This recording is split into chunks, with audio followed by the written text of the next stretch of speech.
Bonsoir à toutes, mesdames.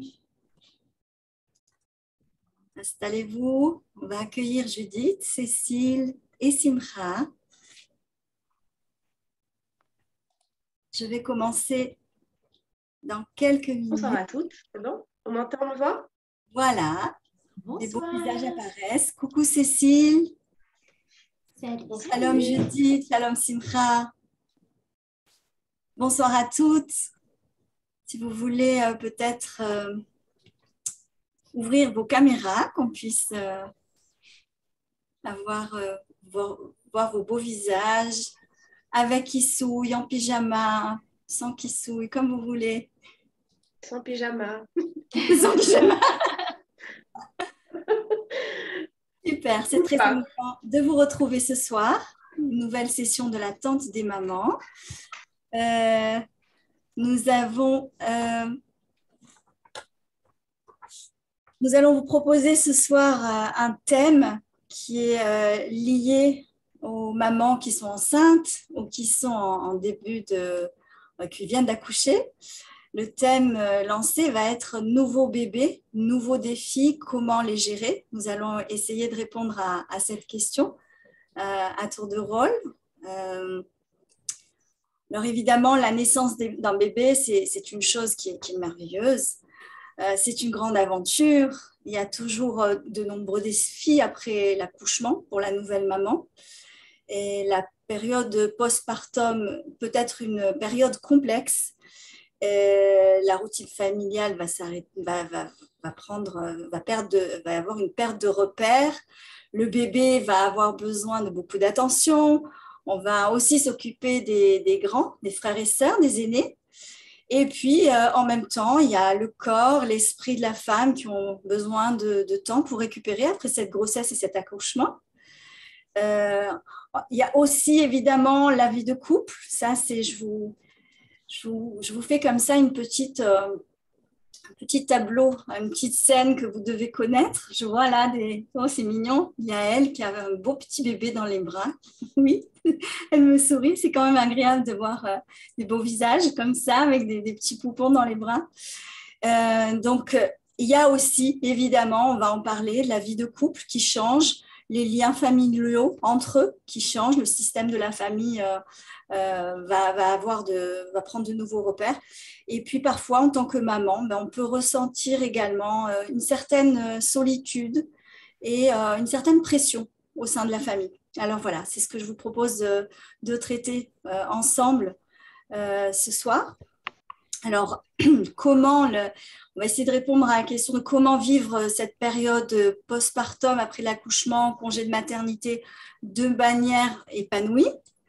Et c'est pour répondre justement à cette question qu'on s'est réunis, Judith, Simra, Cécile, et que nous avons créé ce nouveau concept de la tente des mamans, qui en fait n'en est pas un si nouveau que ça. On s'en est inspiré de la tente rouge dont je vous parlerai plus tard. Voilà, ce qui nous lie toutes les quatre, c'est on est des femmes, on est des mamans et on a une expertise, on est des professionnels chacune dans notre domaine et on va les mettre comme ça à votre disposition le temps d'une soirée avec nos expériences dans ces quatre domaines d'activité. Cet atelier, a priori, va durer à peu près 1 heure. Dans un premier temps, chacune de nous va se présenter et ensuite, chacune de nous va répondre à cette fameuse question nouveau bébé, nouveau défi, comment les gérer. Voilà. Restez bien connectés jusqu'à la fin. On vous a préparé un petit cadeau, une surprise. Voilà, ça vaut la peine. Alors, je vais commencer par aussi... Ah oui, j'avais oublié de préciser. Si vous voulez, prenez un papier, un stylo près de vous. Comme ça, si tout le long de l'atelier, vous avez des questions, vous les notez. En fin d'atelier, on vous donnera la parole et on y répondra avec l'aide HM. D'accord ? Ça, c'est un point. Bien sûr, les micros en silencieux, c'est super. Juste à la fin, vous pourrez les réouvrir. Et je commence par me présenter directement. Je m'appelle Ruth Benkemoun. Je suis maman de 5 enfants. J'ai la chance d'être 4 fois grand-mère également, une grand-mère active. Donc, je passe une deuxième fois ce processus que vous passez, que vous découvrez parfois, mais je le revis comme ça en tant que grand-mère. Je suis montée en Israël il y a 20 ans. J'étais à ce moment-là enceinte de mon 4e enfant. Voilà, je suis spécialisée en thérapie émotionnelle, en psychologie juive, doula depuis 15 ans. Je fais également de la préparation conventionnelle et spirituelle à l'accouchement. Et ma vocation est d'accompagner les femmes à vivre leur maternité comme une opportunité d'épanouissement, en les aidant vraiment à gérer tous les bouleversements physiques, émotionnels et hormonaux que vous rencontrez lors des différentes étapes de votre vie. Pour cela, j'utilise des méthodes et des outils qui sont très simples et assez efficaces en thérapie brève, tels que les constellations familiales. Voilà, ça permet d'accompagner chacune de vous à se libérer, à se soulager des difficultés qu'on peut rencontrer lors de notre histoire personnelle, lors de notre histoire familiale. Voilà, Judith, à toi la parole.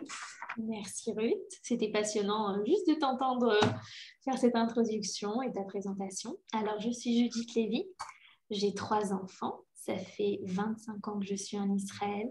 Je suis conseillère parentale pour la petite enfance.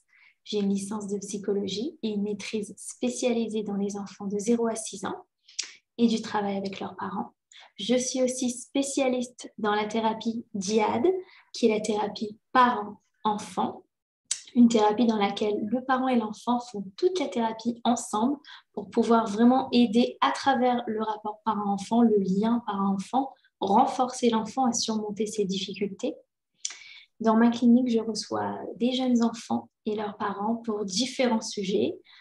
Ça peut être des difficultés émotionnelles, relationnelles, des problèmes de comportement, l'hyperactivité, des problèmes de sommeil, de propreté, mais plein d'autres choses qu'on peut s'imaginer qui se passent entre 0 et 6 ans. Et vraiment, mon but, c'est, à part d'aider l'enfant à retrouver un développement et s'épanouir, un bon développement et s'épanouir, c'est aussi surtout donner aux parents les outils et la confiance pour pouvoir aider aussi eux-mêmes leurs enfants à bien se développer. Voilà, très content d'être ici.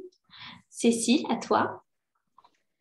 Bonsoir mesdames, Cécile Abergel, voilà, c'est mon nom.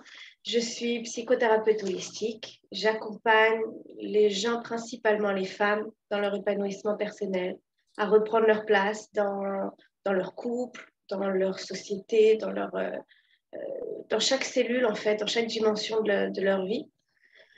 Et dernièrement, je me suis spécialisée dans la thérapie de couple parce que forcément, l'un ne va pas sans l'autre. Notre épanouissement est directement lié à notre vie sentimentale, disons ça comme ça. Et je suis maman de 7 enfants. Voilà, donc j'ai aussi ma petite expérience personnelle qui n'est pas des moindres, on va dire comme ça. Et c'est vrai que voilà, si je devais concentrer un peu faire la synthèse en fait de ce qui est important que je dise là, c'est qu'il y a quand j'ai commencé à envoyer sur le groupe un petit peu, enfin voilà, cette publicité en fait de l'attente des mamans, il y a quelqu'un qui m'a dit où tu étais il y a 15 ans. J'aurais eu besoin de 15 ans. J'ai dit qu'il y a 15 ans, je me faisais moi-même les dents sur mes propres enfants. Et c'est vrai que moi aussi, à ce moment-là, j'aurais bien aimé avoir des gens qui puissent me diriger, qui puissent me tranquilliser, qui puissent me donner des outils, en fait, pour, oui, pouvoir m'épanouir dans ma maternité. Et c'est ce que j'espère vous donner ce soir. Voilà, en tous les cas, en partie, avec Ruth, Simra et Judith. Voilà, voilà. Simra, je t'invite à prendre la parole. C'est super d'être là ce soir. Moi, je suis Simra Maurice, diététicienne nutritionniste. J'aide les femmes à perdre du poids tout en mangeant avec plaisir et d'une manière saine, avec des programmes alimentaires personnalisés. Donc, j'ai l'habitude donc, de travailler autant la nutrition que tout ce qui va avec, l'émotionnel, l'alimentation émotionnelle, la relation à la nourriture, les sensations alimentaires, l'organisation des repas et la motivation. Et donc, vous imaginez bien que j'accompagne beaucoup de femmes enceintes et de femmes après l'accouchement. Et donc, c'est à ce titre que je vais partager avec vous ce soir les différents défis qui agissent sur la nutrition et sur l'alimentation suite à l'arrivée de bébé. Et donc, voilà, moi, je suis maman de 3 jeunes enfants et je connais les challenges des femmes actives et occupées qui n'ont pas beaucoup de temps pour elles-mêmes et pour manger comme il faudrait. Donc, on va parler de ça ce soir. Je vous dis à tout à l'heure. Ok, alors je vais commencer. Bienvenue pour les nouvelles.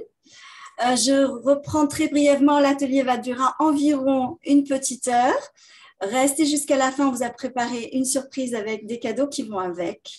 On va donc, je vais commencer par répondre à cette question du thème de l'atelier, nouveaux bébés, nouveaux défis, comment les gérer. Ensuite, Judith, Cécile et Simra prendront également quelques minutes pour apporter leur éclairage par rapport à tout ce qui est autour de la naissance, les bébés et les défis que ça comporte.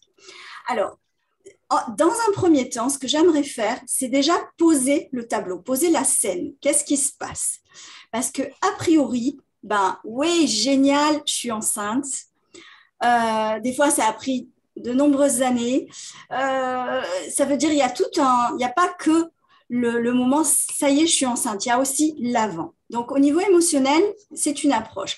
Je suis enceinte, tout est autour de ma grossesse. Alors, tout le monde est autour de moi, on me gâte, on me choye et on attend l'accouchement comme un avènement. Ça veut dire, waouh, c'est le but, je vais accoucher. Et très souvent, on oublie un petit peu qu'il y a l'après. Et c'est là où ça représente un défi, notamment quand c'est le premier bébé. Et quand c'est le second, on sait déjà ce qui s'est passé pour le premier. On va essayer de faire peut-être mieux, de le vivre de façon plus épanouie, d'en profiter plus, parce que c'est vrai que c'est tellement mignon un tout petit bébé. Ces moments-là sont tellement spéciaux, c'est tellement émouvant. En tant que doula, je le vis presque au quotidien. Mais il y a l'après. Et l'après, il est très important pour l'équilibre de la famille, pour l'équilibre de la femme. D'accord? Donc, avec l'accouchement, il ne faut pas oublier qu'il y a l'arrivée d'un nouveau bébé. Coucou, c'est pas je suis enceinte et puis voilà, et puis j'accouche et puis voilà. Non, il y a l'après. Alors, ici en Israël, on dit tu as accouché, super, Besha Tova. Bezrat Hashem, tu vas bientôt accoucher, Besha Tova. Donc, il y a une préparation. Après, tu as accouché, c'est du Mazal Tov de partout, génial. Et puis, il y a la période aussi quand même des quelques semaines comme ça avant l'accouchement où il y a tout un lot de crainte, de doute, de tension, d'anxiété. Ça fait beaucoup, ça monte au niveau émotionnel. On n'a pas forcément toujours avec qui en parler, le faire participer, le partager. Il y a une notion que je donne toujours, qui est la base des préparations d'accouchement que je fais, c'est qu'en hébreu, le mot accouchement, c'est Leïda. Leïda, quand on prend les lettres en hébreu, ça veut dire les Yad Hashem. Ça veut dire que c'est le moment ultime dans notre vie où on est à côté d'Hachem, les Yad Hashem. Qu'il y a la présence de Dieu dans la salle d'accouchement de façon très palpable, très profonde. Chacune avec son expérience. En tout cas, c'est un élèvement comme ça, je ne sais pas si on dit comme ça en français, que je donne pour commencer dans la préparation. Parce que d'un coup, l'accouchement a une toute autre dimension. Et c'est ça qu'on va essayer d'apporter, toutes les 4 ici, c'est d'élever, de mettre une nouvelle dimension dans cette chose extraordinaire que vous vivez, mais qui n'est pas toujours facile et évidente à vivre parce qu'on manque peut-être de proximité avec d'autres femmes, d'expérience, de doutes. On laisse beaucoup de place rentrer, beaucoup de doutes rentrer comme ça à l'intérieur de notre vie parce que parce qu'on ne sait pas toujours, on veut toujours faire au mieux et puis on va se culpabiliser. Alors, ça, c'est un mot que voilà, je l'ai dit une fois, je ne veux plus le redire pendant toute la séance. Ça, c'est des choses à mettre de côté. On est la meilleure maman pour nos enfants, mais là, je ne veux pas empiéter sur le thème de Judith. Je reviens au niveau de tout ce qui était comment les femmes avant vivaient en fait cette période-là. En fait, ce qui s'est passé en fait, ce qui se passe, c'est que dans nos textes déjà, on nous enseigne que le statut de la femme qui a accouché s'applique pendant 40 jours après l'accouchement. Ça veut dire que nous, on pense qu'on a accouché, ça y est, ben on a accouché. Non, le statut de la femme accouchée, il dure 40 jours. À partir de là, on peut voir que dans le passé, les femmes, elles avaient un lieu de rencontre, un lieu de partage, et ça s'appelait la tente rouge. Et c'est cette tente rouge qui nous a inspirés à créer la tente des mamans, la tente actuelle des mamans. Et dans cette tente rouge, les femmes s'isolaient au moment, dès la puberté en fait, au moment de leurs règles, à chaque événement féminin, quand elles étaient enceintes, au moment d'accoucher, elles accouchaient ensemble, et puis l'après-accouchement, et puis jusqu'à la période de la ménopause. Donc toute cette période-là, à l'époque, elles étaient vécues ensemble. Il y avait un lieu pour ça, elles se reposaient, et chacune s'occupait les unes des autres. Voilà, ça c'est vraiment un fondement, une base qui était importante de donner avant de continuer. C'était donc cet espace comme ça où les femmes se retrouvaient, se reposaient, pouvaient partager, s'entraider, elles s'écoutaient, elles se comprenaient. Chose qui, ça c'était avant, mais aujourd'hui c'est complètement autrement. Donc évidemment, on va rentrer en scène des choses, des défis complètement nouveaux de nos jours. Avec toute cette période que l'on vit depuis près de 2 ans, il y a beaucoup comment on dit, de séparation avec notre famille. Il y en a qui sont en France, on se retrouve un petit peu seul face à nos écrans et seul par rapport aussi à... il y a de la distance. Donc, on va essayer comme ça de gérer un petit peu plus de proximité, d'écoute, de compréhension, sans jugement. Et ça, c'est important. C'est pour ça que si vous voulez bien mettre vos caméras, ce sera génial. Ça me permettra vraiment d'avoir un contact plus direct avec vous. Donc, pendant toute la grossesse, comme je disais, tout tourne autour. Ouais, génial, c'est trop sympa, merci. Autour de la maman, on la gâte et tout, c'est sympa. Mais il ne faut pas oublier qu'en fait, d'un coup, on rentre à la maison et il y a plein de choses à gérer. Notre corps n'est plus le même, il faut s'y habituer. Il y a les courses à gérer, le ménage à gérer, le mari qui n'est pas forcément comme on imaginait. Il nous aide pas, il est présent, il n'est pas présent. Maintenant, comment on va pouvoir vivre de façon épanouie? C'est ça le but. Parce que l'accouchement a pu être traumatisant ou pas. Très souvent, ça peut être un tremplin qui nous permet justement de voir, de capter à quel point on a des forces insoupçonnées à l'intérieur de nous. Et ça, ce tremplin, on va s'en servir. On va voir à quel point notre corps, il a, au niveau physiologique, au niveau émotionnel, au niveau hormonal, tout est mis en place depuis la nuit des temps, pour qu'on puisse mettre au monde un nouveau petit être sur cette terre, avec évidemment la participation du maître du monde et de notre époux. Voilà. Alors, par rapport à tout ce tableau où tout peut paraître à un certain moment quand il y a aussi coach de vie là. Le retour à la maison, on se sent de plus en plus fatigué. On n'imaginait pas que ça se passerait comme ça. Il y a les questions les questions autour de l'allaitement. Les femmes, les mamans qui viennent d'accoucher ont besoin de soutien, ont besoin de réponses. pas forcément de réponses conseils, mais de conseils qui vont permettre à la maman de prendre en charge leurs décisions.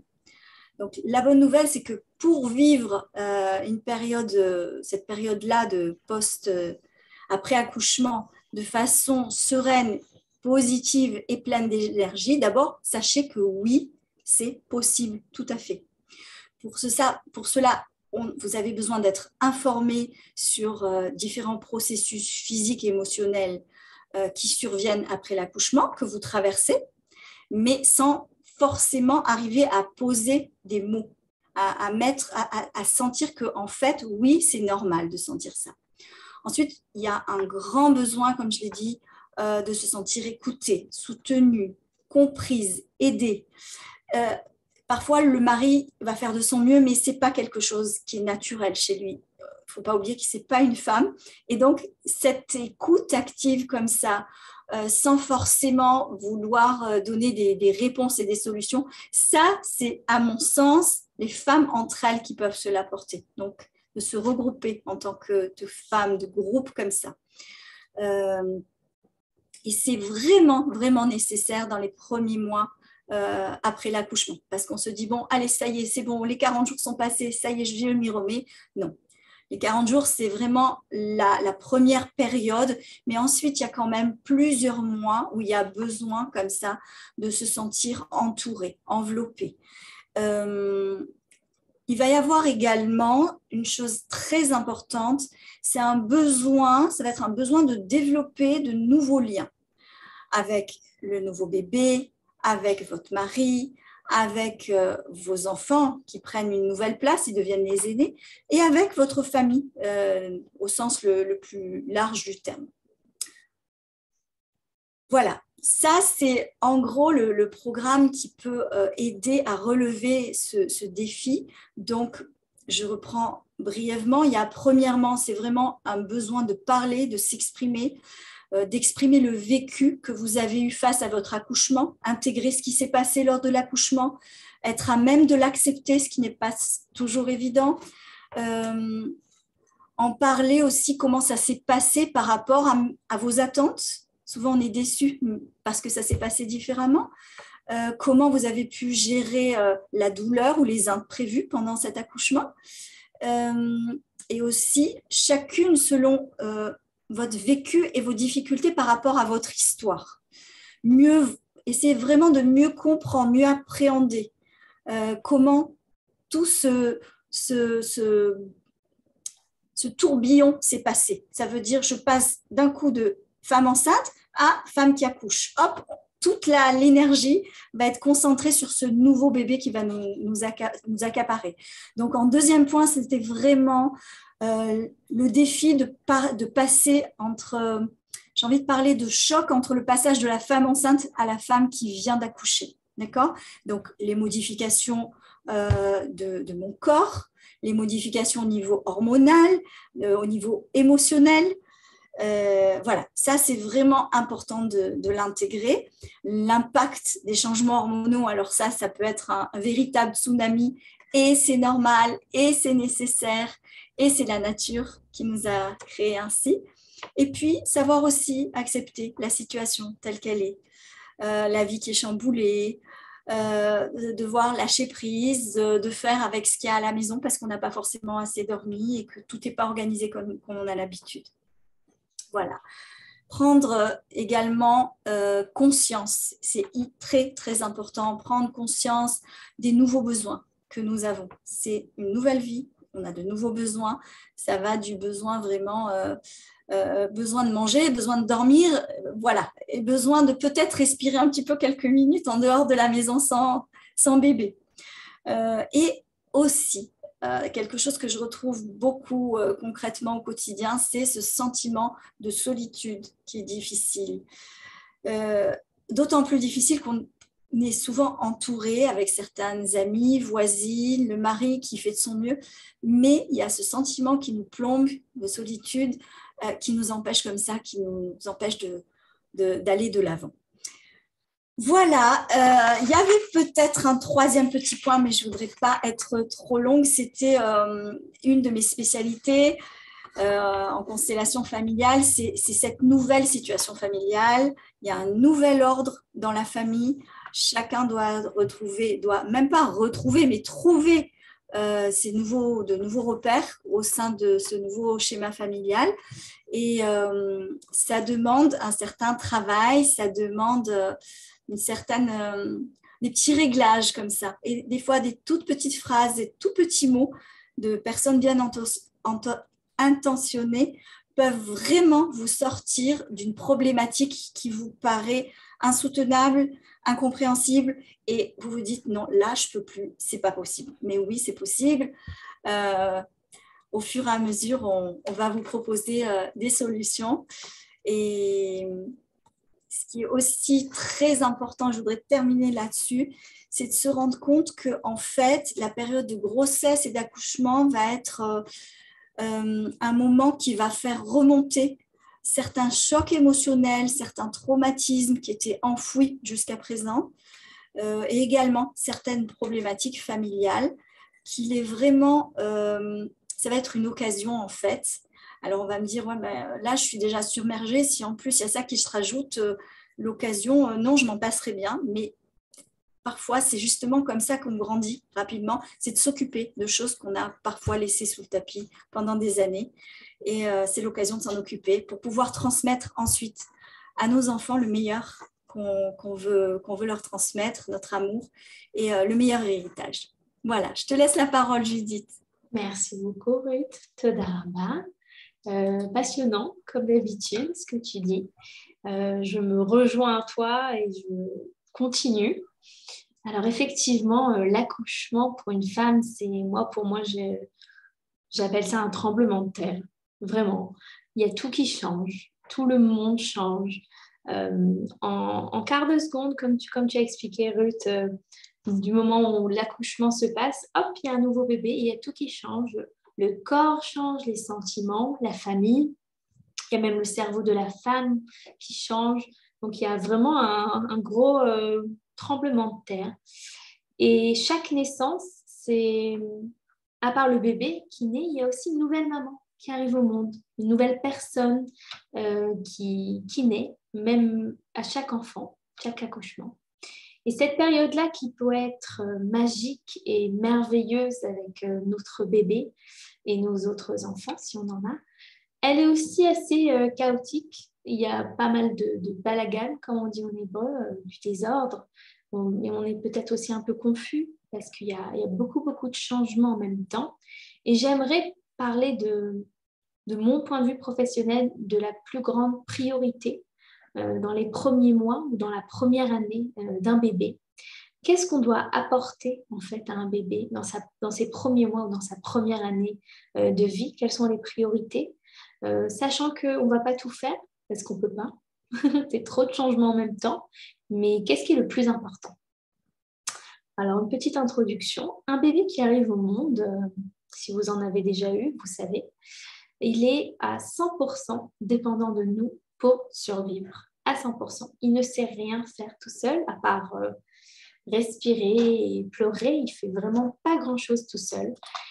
Et il a besoin de nous, ses parents, pour manger, pour qu'on l'habille, pour qu'on le change, pour qu'on l'aide à s'endormir, pour qu'on lui donne de l'attention, de l'affection, de l'amour, des câlins. Et il est 24 heures sur 24 en demande. Il est concentré sur ses besoins, lui, évidemment, c'est naturel. Et il n'est pas capable de prendre en compte les besoins de sa maman ou de son papa. Il est juste demandeur. Et comment il demande? Comment il communique avec nous? À travers les pleurs. Le pleur est la façon naturelle du bébé de communiquer avec nous. C'est la première façon de communiquer que l'être humain apprend. Après, il y a aussi le contact physique qui se développe. Et plus tard, l'enfant va apprendre aussi à parler. Mais au début, il communique avec nous à travers des pleurs. Et le bébé, il ne va pas pleurer qu'une fois ou deux. Il va pleurer une fois, 2 fois, 10 fois, 15 fois par jour. La nuit aussi. Et ces pleurs-là, ils sont stressants, ils nous mettent une certaine pression, on a juste envie que ça s'arrête, essayer de comprendre ce qu'il veut pour que ça s'arrête.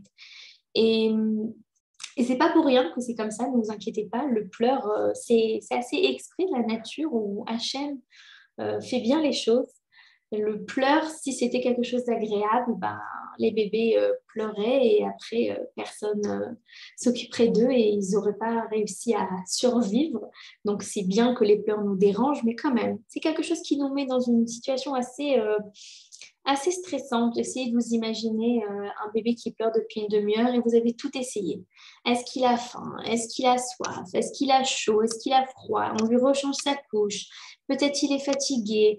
Et vous, si vous êtes fatigué, waouh, comme elle a dit Ruth, c'est un tourbillon. Il y a tout qui se passe en même temps. Beaucoup d'émotions. Nous, on est submergés, on est fatigués. Et on essaie vraiment de comprendre, mais qu'est-ce qu'il veut? Qu'est-ce qu'il veut? Il pleure, il ne peut pas nous dire, mais qu'est-ce que tu veux? Et ça nous met pas mal de pression, tout ça. Et moi, je me demandais, et j'ai fait beaucoup de recherches sur ça dans mes études de psychologie, mais est-ce que les pleurs, le pleur d'un enfant, un bébé, a un autre rôle, à part le fait qu'il demande ce qu'il a besoin? D'accord, il a faim, il a soif, il veut qu'on le change, ok, il pleure, il communique comme ça.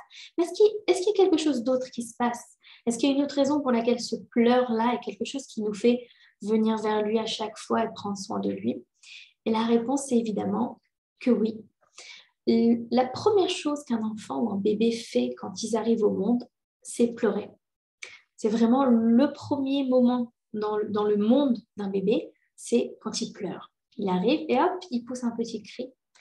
Et à ce moment-là, il y a un système dans son cerveau, un système biologique, qui est un système d'attachement. On ne va pas expliquer toute la théorie, mais c'est un système qui s'active dans son cerveau et aussi dans le cerveau de sa maman.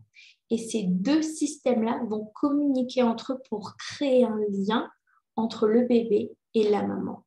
Et ça se déclenche dès le premier pleur du bébé au monde. Donc, ces pleurs-là, qui sont assez répétitifs, matin, midi, soir, la nuit, et qui sont stressants pour nous, ils ont un autre but. À part le fait que le bébé a besoin de nous pour qu'on s'occupe de lui physiquement, il y a aussi un besoin émotionnel derrière ces pleurs-là, qui est créer le lien avec un bébé, que maman crée un lien avec son bébé. Et donc, en termes de priorité, dans les premiers mois de la vie d'un bébé, dans sa première année, notre plus grand but, notre priorité, c'est créer un bon lien avec notre enfant. Créer un lien qui est proche, avec notre présence près de lui. Et on va le faire en l'habillant, en lui donnant à manger, en lui parlant, en essayant de le comprendre. Et même s'il a pleuré une demi-heure ou une heure et on n'a pas compris ce qu'il a voulu, mais on était là et on était présente et on a essayé de le rassurer et de le consoler et on l'a pris dans les bras, et ben on était là, on a créé un lien. Et c'est énorme pour un bébé de savoir que même si on n'a pas compris ce qu'il voulait, et oui, on n'a pas compris, on était quand même là avec lui, présente. Et cette relation-là qui va se créer entre la maman et le bébé dans la première année de sa vie vont être la base de toutes ses relations dans l'avenir. Après, sa relation qui va se développer avec papa, la relation qu'il va développer avec ses frères et sœurs, ses amis, ses grands-parents, ses cousins, son conjoint des dizaines d'années après. Donc, cette première relation qu'il va créer avec sa maman va être la base de son développement émotionnel et de son développement relationnel plus tard dans sa vie. Mais comment on va faire? On est fatigué, nous aussi, après l'accouchement. Comment on va faire pour faire cette belle, merveilleuse relation avec notre bébé quand on est épuisé? Est-ce qu'il y a un secret? Est-ce qu'il y a une clé magique?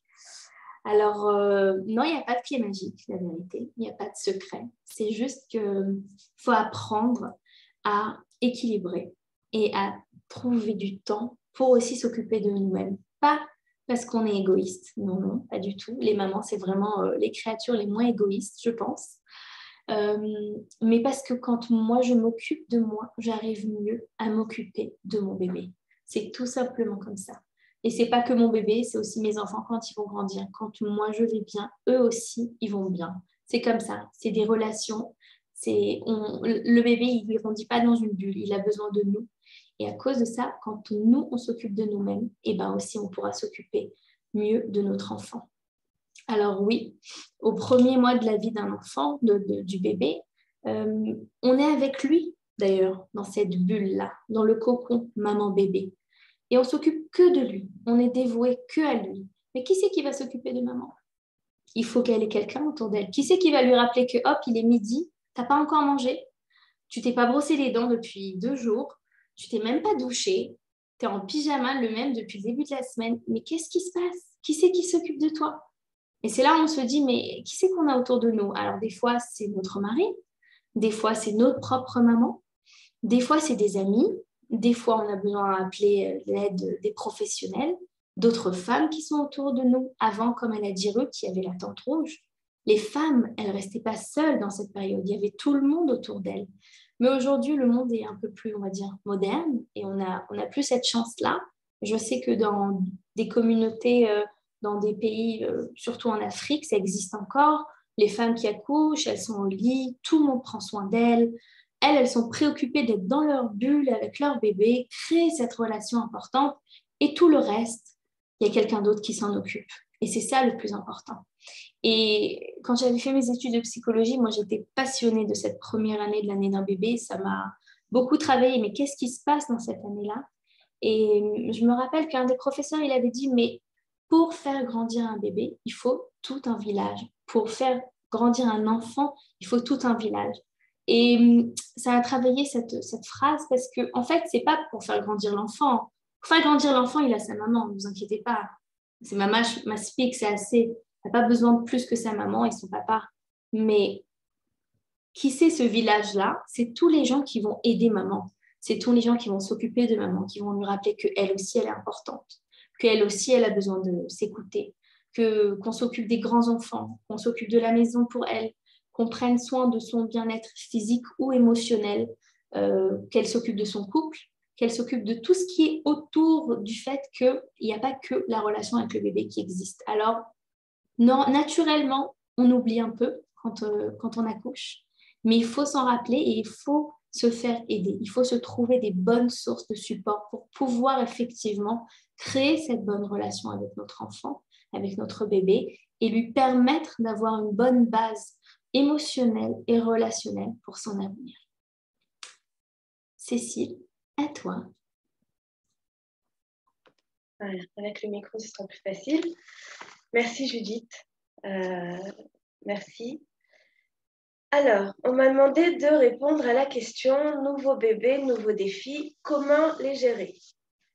Eh bien, la réponse, elle est simple, on ne gère pas. Qui a dit qu'on devait tout gérer? C'est un formatage socio-éducatif de nous dire qu'on doit tout gérer, on doit tout contrôler, on doit avoir les solutions, on doit pouvoir gérer. La vérité entre nous, c'est qu'on ne gère pas. Il y a plein de choses qu'on ne gère pas. Et vous allez me dire, bon, mais d'accord, mais il y a quand même des choses que oui, on doit gérer. Je suis d'accord avec vous. Et comment ces choses-là, on va réussir à les gérer, à reprendre le contrôle? Qui dit gestion, dit qu'il y a crise, dit qu'il y a conflit, dit quelque part qu'il y a un peu maladie. Comment on va traiter une maladie? On a deux possibilités. Ou on va s'occuper du symptôme, ou on va aller à la recherche de ce qui est l'origine du symptôme. Ou alors, on peut traiter les deux en même temps. Mais dans tous les cas, le diagnostic, il doit être posé comme il faut. Et là, j'ai envie de dire que quand on va rencontrer justement certaines crises, et on va dire lesquelles, par rapport à un accouchement, par rapport à une naissance, par rapport à tout ce que ça amène, on va devoir s'occuper du symptôme et on va devoir s'occuper à long terme de l'origine de la crise.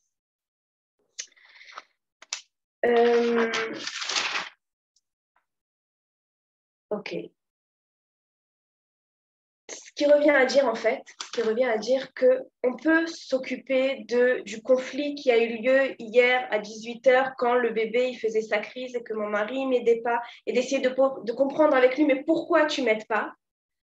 Ou alors, on peut aussi essayer de comprendre pourquoi, d'une façon plus générale, nous n'arrivons pas à faire entendre nos besoins et nous n'arrivons pas à les faire respecter. Ce qu'il faut comprendre, comme l'a dit Judith, c'est qu'une nouvelle naissance, ce n'est pas seulement la naissance d'un bébé. Une nouvelle naissance, elle est accompagnée par plein de mini-naissances, de naissances de nouvelles cellules. on va passer du statut de femme au statut de mère. Là, déjà, il y a une transition. Là, déjà, il y a une paire de repères. On va passer de la naissance du couple conjugal au couple parental.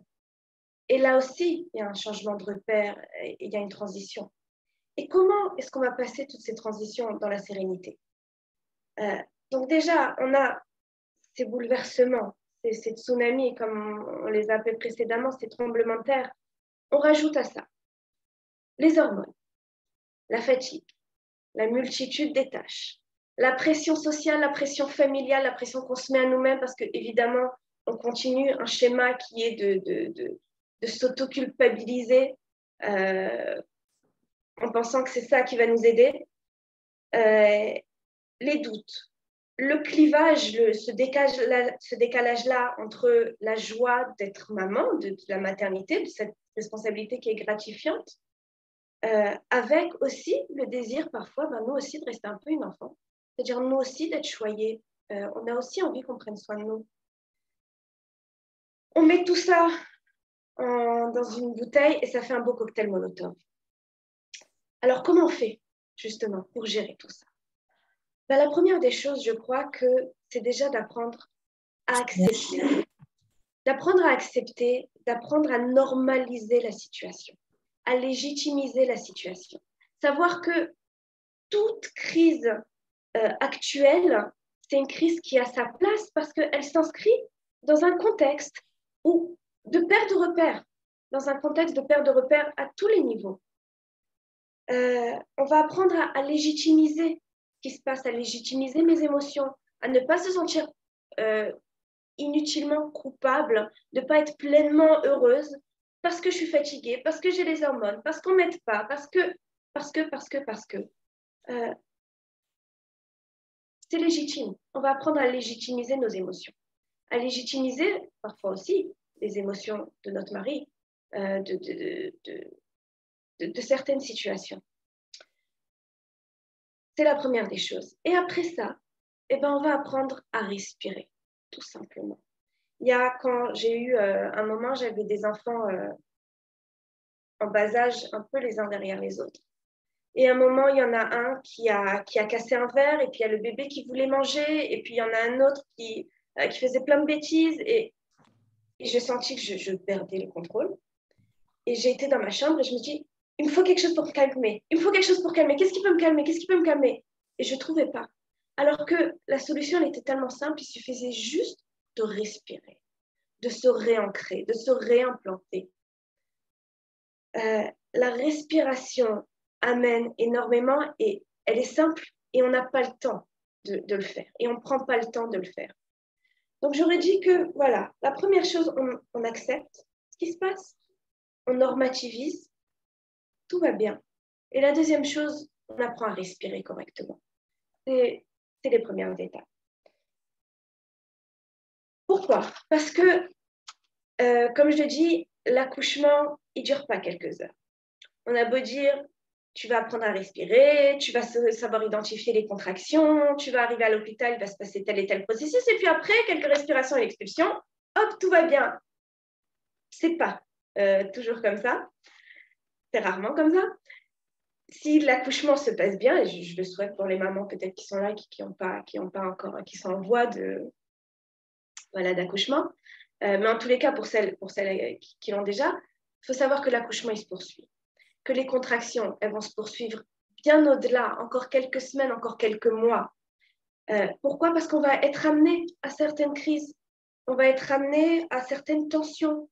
Si c'est la tension de notre mère, si c'est la tension de notre belle-mère, si c'est la tension qu'il peut y avoir dans notre couple, il va y avoir encore des contractions. Et là encore, je vais devoir apprendre à m'arrêter et à respirer. Tout simplement respirer jusqu'à ce que la vague passe. Et pourquoi c'est important? Pourquoi c'est tellement important de respirer? Pourquoi c'est tellement important de se réancrer? Parce que c'est justement, si contrôle il y a, c'est de là-bas qu'on va reprendre le contrôle.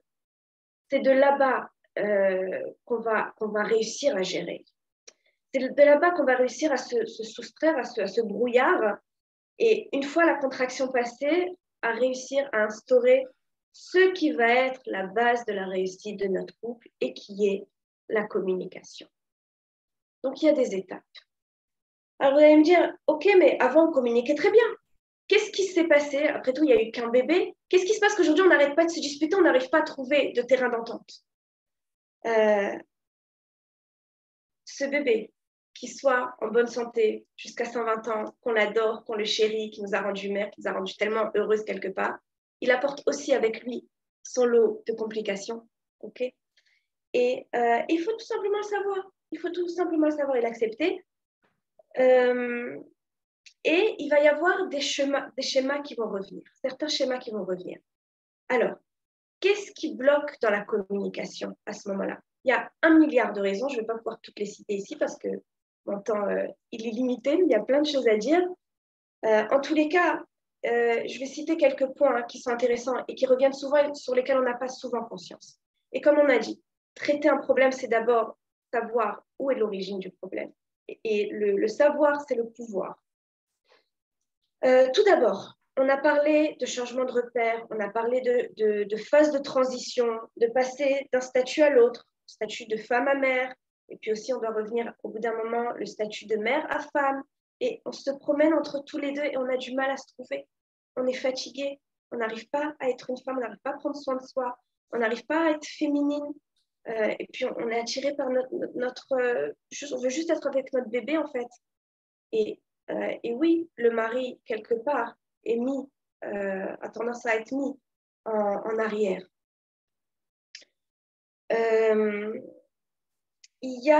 Alors on va dépenser beaucoup d'énergie en fait à chercher notre équilibre tout simplement. Il y a aussi un autre point dont on n'a pas souvent conscience, qui est que le papa a le sentiment parfois souvent de perdre sa place. Il est partagé en fait entre la responsabilité de sa nouvelle paternité et puis la peur de perdre sa femme, la peur de perdre son statut. Et quand on ajoute à ça son ego qui ne lui permet pas d'exprimer cette vulnérabilité, et dont il sent cette vulnérabilité honteuse, ça crée encore plus un fossé dans la communication. Et là, c'est vrai qu'on va devoir aussi dépenser nous-mêmes de l'énergie à essayer de lui redonner sa place. Et en même temps que nous-mêmes, on a besoin de reprendre notre place et on s'y perd. Et on s'y perd et on a du mal. Et c'est normal. Mais dans tous les cas, il faut garder ça en tête. Il faut garder ça en tête que c'est une peur qui est normale, qui est humaine, qui est naturelle du papa de perdre sa place. Un autre point, c'est la conscience brutale de la responsabilité. On est passé d'un stade d'insouciance, où on était jeune marié, un peu léger, un peu insouciant, à cette conscience qu'aujourd'hui, on a un être dont on a la responsabilité de faire grandir, de faire bien grandir, de pouvoir à ses besoins affectifs, émotionnels, physiques, tout. Et puis, soudain, il y a boum, la responsabilité qui prend la place pour le papa et la maman. Et là, on va avoir en fait 2 réactions distinctes qui sont intéressantes. Et en général, dans un couple, chacun va prendre sa façon de réagir. Soit je vais tomber dans le piège de vouloir prendre le contrôle. Ok, c'est moi la maman, c'est moi qui l'ai porté, c'est moi qui ai été avec lui à la maternité, c'est moi qui sais. Donc, c'est moi qui vais faire, c'est moi qui vais m'occuper. Et là, je vais avoir du mal à déléguer. Non seulement je vais avoir du mal à déléguer, mais inconsciemment, je vais avoir je vais avoir du mal à demander de l'aide. C'est-à-dire que je vais demander de l'aide. On demande tous de l'aide. Mais on demande de l'aide à partir du moment où on est déjà dans la crise. On pousse en tant que Wonder Woman, et puis on explose. Ça ne s'appelle pas demander de l'aide. Demander de l'aide, c'est avant même, c'est réussir à avoir les Haïchanim, là, comment on dit ça, les Haïchanim, les antennes en fait. Des antennes pour déceler avant que ça va être la crise. Et là-bas, aller demander de l'aide. Et à lâcher prise. À lâcher prise. Il y a une autre forme de réaction face à la responsabilité, c'est de fuir. Et là, j'ai envie de dire que c'est peut-être un peu plus masculin. Vous devez peut-être plus le vivre comme ça, bien qu'il n'y a pas de règle, qui va être de fuir la responsabilité. Justement, de tellement avoir peur de cette peur de l'échec, en fait. Cette peur de ne pas réussir à faire ce qu'il faut faire et à être un bon parent, bah on va fuir. On va fuir et puis on va se soustraire à ses propres tâches. Et le quatrième point, je ne peux pas, ce sera le dernier point, je ne peux pas parler des problèmes de couple après un accouchement sans parler des problèmes d'intimité. L'intimité est impactée comme toutes les dimensions de notre couple, pour plusieurs raisons. D'abord, pour des raisons qui peuvent être tout simplement physiologiques, de contraception, d'allaitement, on ne le sait pas, mais ça impacte énormément le désir. Il y a le problème de ce qu'on appelle le jimoyatsmi, de l'image qu'on a de soi. Et contrairement à ce qu'on pense, alors le corps change, mais contrairement à ce qu'on pense, ce n'est pas la vision négative du mari sur le corps de sa femme qui crée un problème dans l'intimité. La plupart du temps, ce n'est pas le cas. Ça peut arriver, mais ce n'est pas le cas. C'est le regard que la femme elle-même porte sur son corps qui crée un fossé dans le désir, qui crée un fossé dans l'intimité. Si je ne m'aime pas, si je n'aime pas mon corps, je n'ai pas une sexualité épanouie. Et comme je le dis, voilà, j'aime bien le répéter à mon mari. C'est une phrase que Ruth aime bien, je crois. Je n'ai pas de bourrelet. Je porte avec amour et fierté les vestiges de ma maternité. Portez sur vous un œil positif. Arrangez-vous pour porter sur votre corps un regard positif. Il y a le bébé qui dort dans la chambre. Ok. En tant que femme, au niveau de l'intimité, on a énormément de mal à se décharger au niveau mental et à être dans notre corps. Et quand le bébé est là, ça parasite encore plus. Je ne dis pas ce qu'il faut faire ou ce qu'il ne faut pas faire. Je relève juste que c'est un défi supplémentaire et qu'il va falloir trouver des solutions par rapport à ça et savoir que ça nous impacte. Et quand l'intimité d'un couple est touchée, c'est toute la cellule du couple qui est touchée. Voilà. J'ai essayé de parler des grands points. Le dernier point qui est très, très, très important, c'est de comprendre que vulnérabilité n'est pas synonyme de faiblesse. Ce n'est pas parce que je suis vulnérable. Ce n'est pas parce que j'ai besoin qu'on s'occupe de moi, que je sens que je manque d'attention, que je sens que je perds pied, que ça fait de moi quelqu'un de faible. Ça fait juste de moi quelqu'un qui a des limites. Et en tant qu'être humain, nous avons tous nos limites. Et c'est peut-être justement le moment de savoir que là, maintenant, c'est le moment de demander de l'aide. Et ça ne me rend pas plus faible, au contraire, ça me rend plus forte d'avoir cette intelligence émotionnelle, de comprendre que je suis limitée et que maintenant, je dois demander de l'aide. Alors, il faut savoir qu'on va demander de l'aide. Alors, pour certaines, on va peut-être avoir la maman qui va venir nous aider au niveau technique à résolver certains, voilà, à améliorer, alléger certaines situations à la maison. Je vous le souhaite, c'est super. Il faut savoir que ça ne répond pas à tous nos besoins.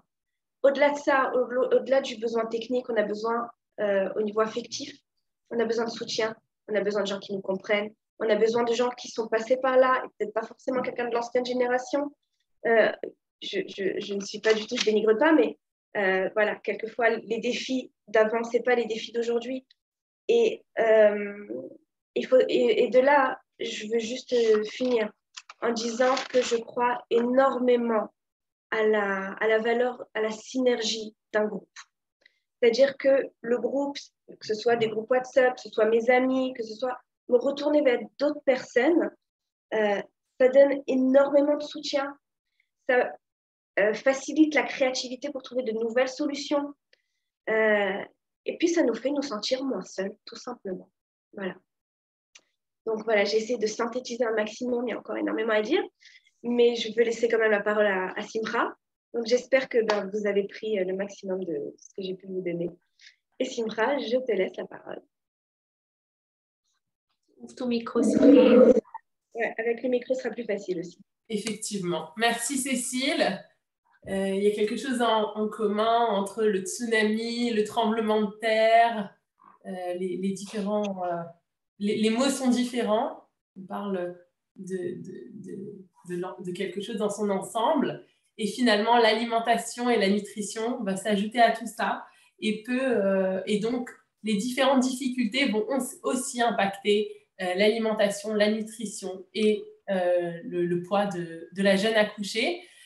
Et donc, c'est important de comprendre quels sont ces éléments et comment ils impactent pour savoir quelles sont les attentes que vous, jeune accouchée, vous pouvez avoir de manière à être réaliste, de manière à pouvoir atteindre les objectifs que vous souhaitez atteindre tout en passant la période de la manière la plus sereine et la plus simplement possible. Alors, la première difficulté, c'est le manque de temps, pas un secret.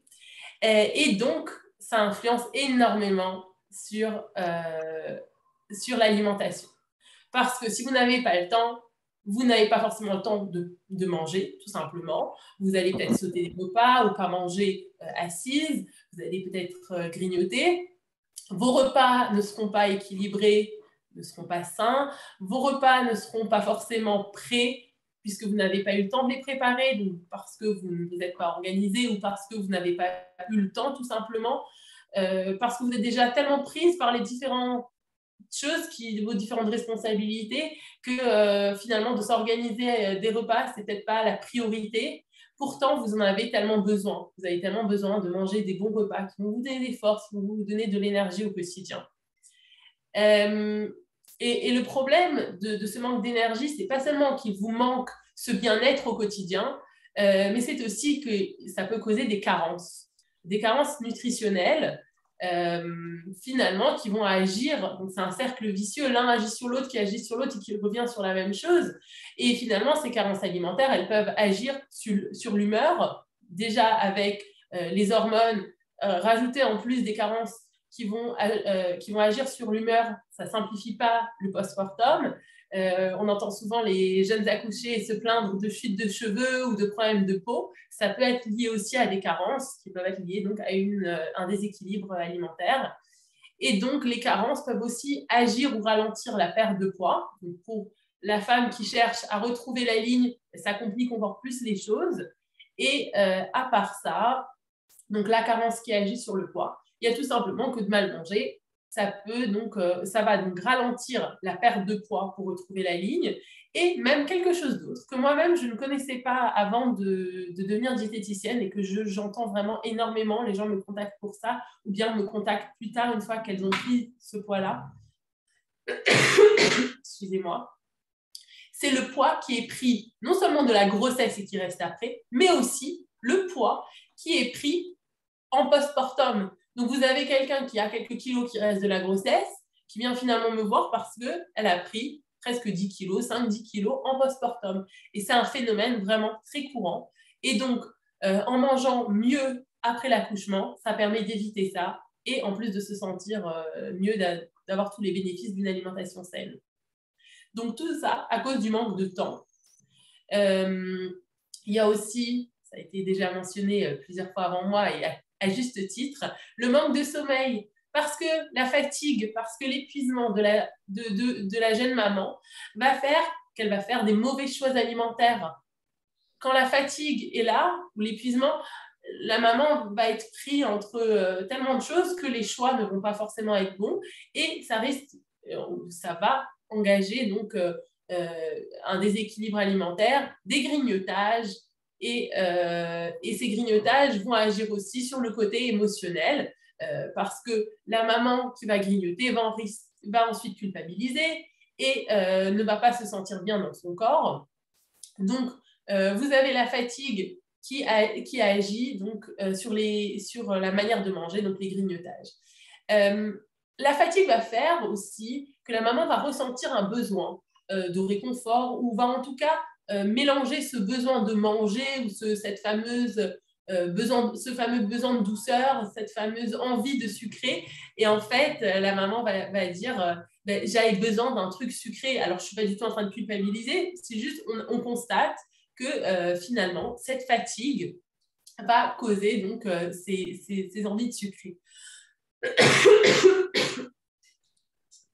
À part ça, puisque le manque de sommeil va agir sur l'alimentation, mais il va y avoir aussi un deuxième élément, c'est que le sommeil ne va pas permettre au corps de fonctionner correctement. Et de la même manière que les carences vont ralentir la perte de poids, les carences nutritionnelles dont je vous parlais tout à l'heure, mais aussi le manque de sommeil.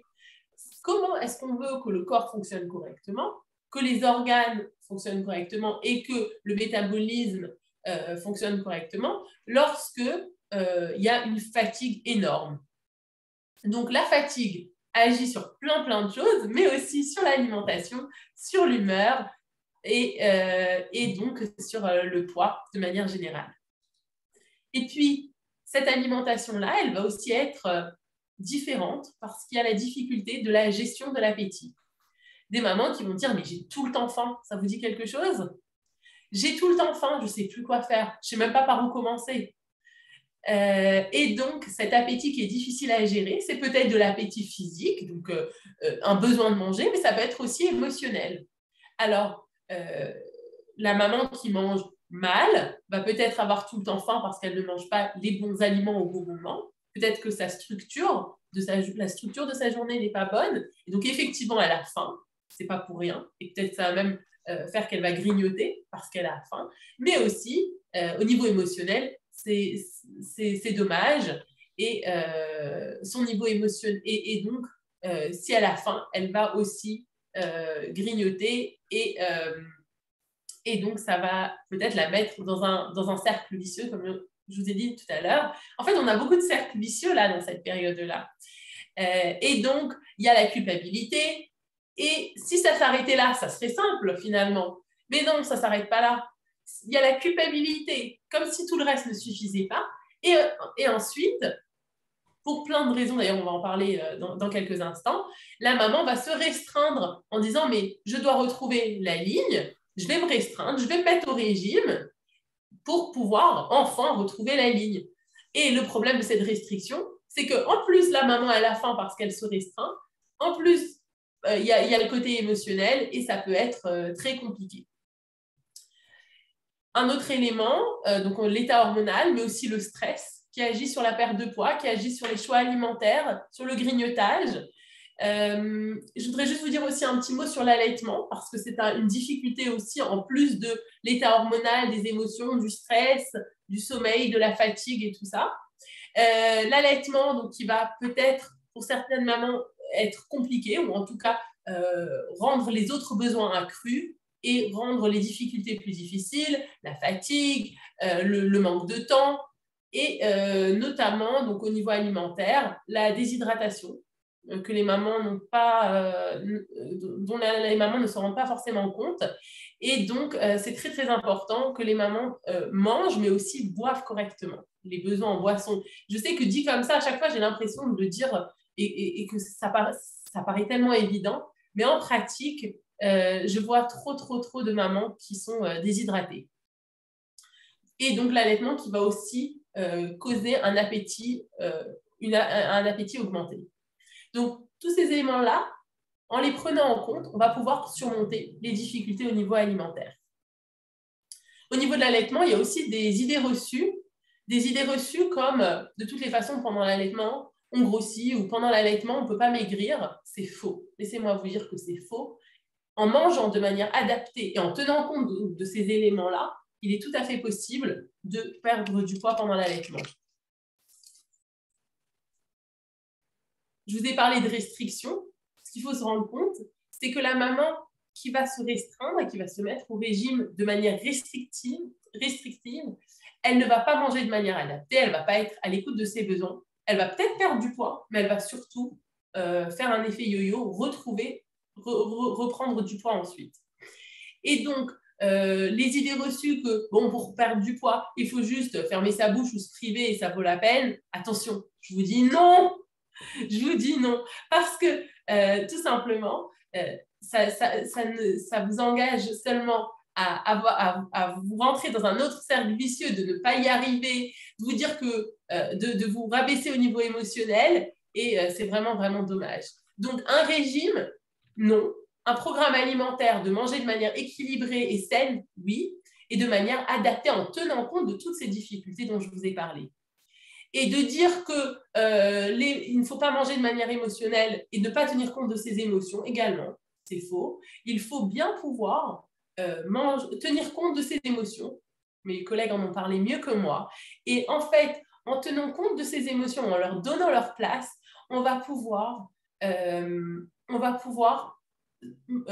manger de manière sainement et en tenant compte, oui, de toutes les difficultés et des émotions. Un dernier point, et je clôturerai là-dessus, c'est que souvent les mamans pensent qu'après l'accouchement, le poids repart. Il va y avoir quoi? Le poids du bébé, le poids du placenta, et puis en revenant de la maternité, ça y est, les kilos se seront envolés. Alors, je ne parle même pas du fait que certaines mamans se lâchent pendant la grossesse en se disant « bon, je m'en occuperai plus tard », mais en plus, il y a le fait que souvent, elles sont très, très déçues en disant finalement, tous mes kilos de grossesse, ils sont passés où les kilos du bébé? Ils sont toujours là. Qu'est-ce qui se passe? Et c'est important de tenir compte donc, des difficultés du postpartum pour bien manger, mais aussi de se donner le temps nécessaire, de le faire correctement. Et donc, finalement, si vous me demandez quand est-ce que c'est le bon moment, j'ai envie de vous dire, soyez indulgente et vous pouvez commencer quand vous vous sentez prête, puisque vous mangez de toutes les façons, autant bien manger, mais attention à vous donner le temps et de le faire quand vous êtes prête.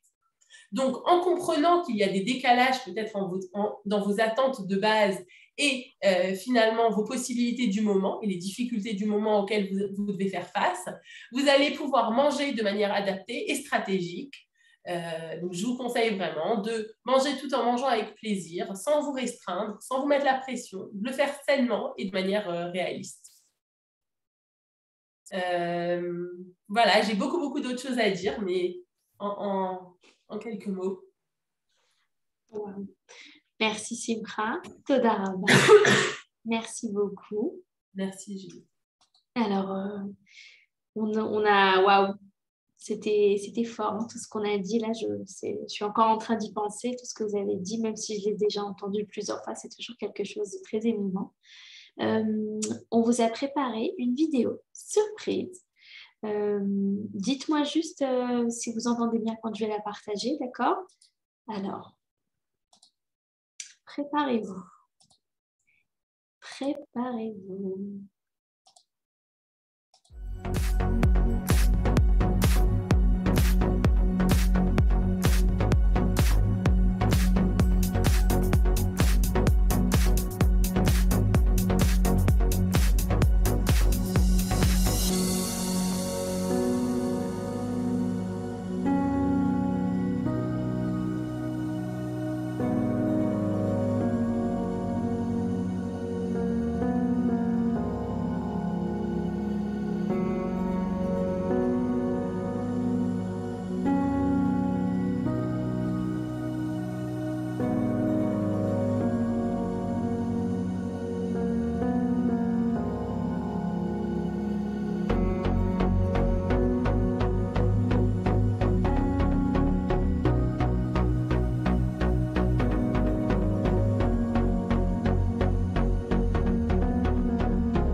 Waouh, j'adore cette vidéo.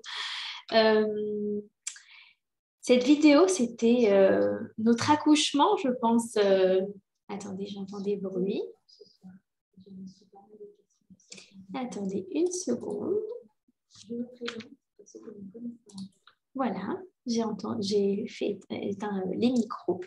Alors, pour nous, cette vidéo, c'était une vidéo qu'on a fait après qu'on a travaillé très longtemps sur un projet qu'on a appelé l'attente des mamans. C'était notre propre accouchement à nous. Mamash, on s'est beaucoup rencontrés pour mieux travailler le sujet, pour vraiment savoir qu'est-ce que les femmes après l'accouchement, mais qu'est-ce qu'elles ont vraiment besoin. Quels sont les vrais thèmes qui préoccupent une maman qui accouche. Il y a tout qui change, mais il y a quand même des priorités. Alors, il y a l'accouchement et comprendre son monde émotionnel, il y a le bébé, la relation avec lui, il y a le couple, il y a le corps, l'équilibre du corps qui aide aussi à équilibrer l'esprit.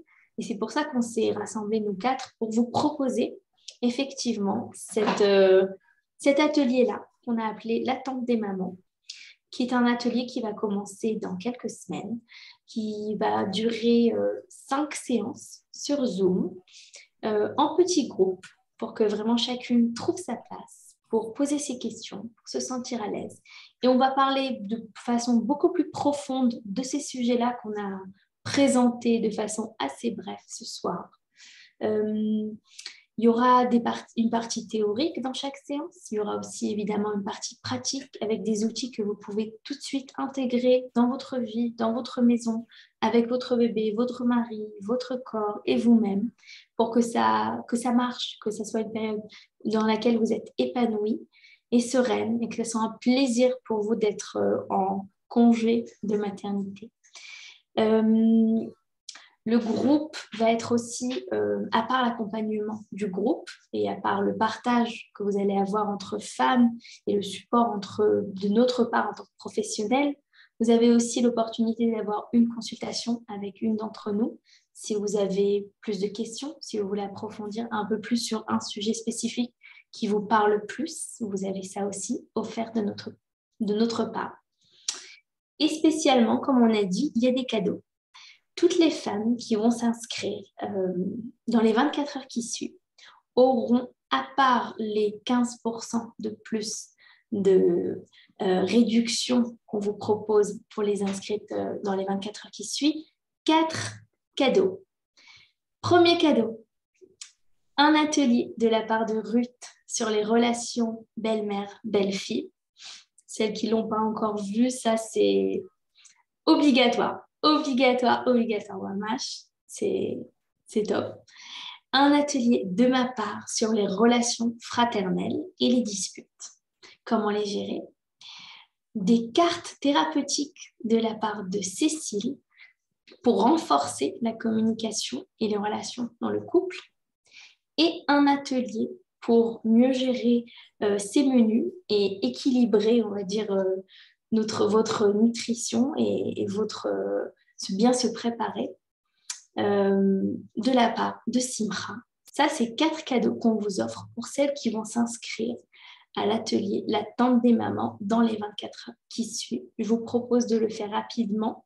On a limité les places parce qu'on veut vraiment un groupe intime et on veut vraiment que ça soit de qualité, pas de quantité. Il n'y aura pas comme ici ce soir 68, 80, etc. On sera beaucoup moins.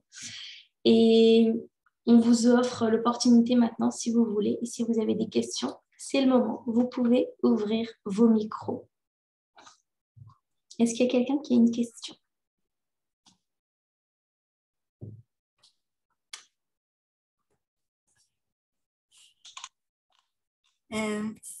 Judith, je me permets de préciser que ces 5 ateliers, ce sera un atelier que chacune de nous animera à tour de rôle. On commencera par la partie accouchement, bien sûr, avec moi et l'après, le côté émotionnel et tout ce dont j'ai parlé brièvement ce soir. Ensuite, ce sera ton atelier à toi. Ce sera un atelier chaque semaine. Ensuite, Cécile et Simra. Le 5e atelier, ce sera un atelier, nous 4 réunis, avec, comme tu l'as dit Judith, ce sera un petit groupe de femmes qui aura également en parallèle un groupe WhatsApp où vous pourrez échanger entre vous. Il y a de grandes affinités qui se sont créées dans le précédent groupe, qui est un groupe qui est toujours actif et dans lequel, bien sûr, on intervient de façon extérieure en cas de besoin, même au-delà des des séances, des 5 séances de l'atelier qu'on propose maintenant. Donc, c'est à notre façon, on a voulu recréer la tente rouge réactualisée, la tente Zoom, la tente des mamans, la tente Zoom des mamans. Et c'est vraiment avec beaucoup, beaucoup d'émotions qu'on a travaillé sur ce concept. Et comme tu l'as dit, c'est notre bébé à nous. Et c'est l'occasion pour chacune de vous d'avoir à votre disposition 4 personnalités, 4 professionnels dans son domaine, avec les affinités, bien sûr, qui vont se créer. Voilà. Je vois qu'il y a des questions dans le chat sur les prix et plus d'infos sur l'atelier. Alors oui, avec grand plaisir. On va vous mettre sur le groupe WhatsApp. Je crois qu'il y a une dame là, Lisa, il me semble, peut-être qui veut prendre la parole. Juste, je dis, excusez-moi, pour toutes celles qui sont en train d'écrire sur le chat, il y en a qui m'écrivent en privé. Je vais mettre sur le groupe, quand on finira cette séance-là, le lien de l'atelier avec tous les infos, beaucoup plus d'explications, et vous aurez tous les détails, les prix, les dates, etc., les horaires, tout ce qu'il faut, ne vous inquiétez pas. Est-ce qu'il y a quelqu'un qui veut parler? Qu'est-ce que quelqu'un qui a une question? Vous êtes très silencieux ce soir. Fatiguée, je crois peut-être. Ah oui. Ok, oui. Je voulais juste poser une question. Ça me fait déjà plaisir de vous revoir. Ça fait un petit moment. J'ai beaucoup apprécié la tente des mamans qu'on a pu vivre ensemble pendant 5 semaines, il me semble. Et je voulais savoir s'il y allait avoir d'autres ateliers pour les mamans comme moi qui ont pu avoir la chance de participer au premier atelier pour continuer en fait dans cette dynamique. Personnellement, ça m'a beaucoup, beaucoup apporté. J'ai passé de très bons moments à partager des choses que j'ai pu vivre pendant ces moments d'après l'accouchement, et à voir aussi des femmes, des autres mamans qui ont partagé ça avec nous. Donc, ça m'a beaucoup, beaucoup apporté, ça m'a beaucoup rassurée aussi. Et c'est vrai que ça serait vraiment génial qu'il y ait une tente des mamans, on va dire 2 en plus. T'as raison. Merci beaucoup, Lisa. Là, je vous mets en galère, c'est ça? Déjà, tu nous as manqué, Lisa. Mamache, ça nous a fait plaisir. Enfin, c'était un grand plaisir de t'avoir dans le dernier cycle de l'attente des mamans. Oui, c'est à prévoir. On va se voir entre nous 4 pour voir comment on continue ce beau projet, même pour les femmes qui finissent l'autre atelier de l'attente des mamans. Tu as raison, c'était un merveilleux groupe et waouh, des femmes extra. Merci, Lisa. Mamache, c'est très touchant. C'était vraiment... Ouais, non, c'était vraiment un très bon groupe, et vous avez été aussi génial. Ça veut dire vraiment, vous nous avez, enfin pour moi en tout cas, moi je vais parler pour moi, mais je suis sûre que les autres aussi c'est pareil, vraiment beaucoup, beaucoup apporté, chacune par vos compétences et par ce que vous connaissez.